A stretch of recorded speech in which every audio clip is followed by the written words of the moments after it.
Jesi čula da se ona Kata udaje za onog iz Dubrovnika? Iz Dubrovnika?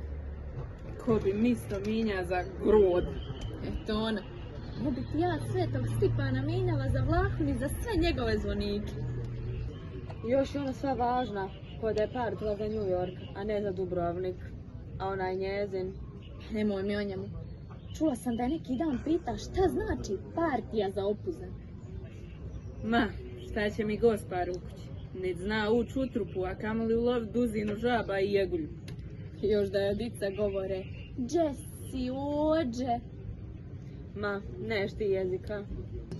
Ja zamisli da ga napjeci. Molim vas, može li 2 čaja? I onda dođe u restoran pa traži patata, pa mi kažemo, Gosparo, ovdje ti se kaže kumpir. Ma nema do našeg mista. I nek zna, nije sve riba. Imamo mi cinka, babuše, Škeja. trilja.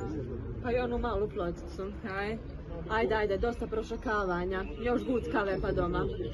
aj dodaj mi taku intu mi u borši. Na katrigiju. A, Trebam učiti šta je pravo da se ne zaboravi. ako mi ne očuvamo, ko će? Ajde, amo ča. Aj.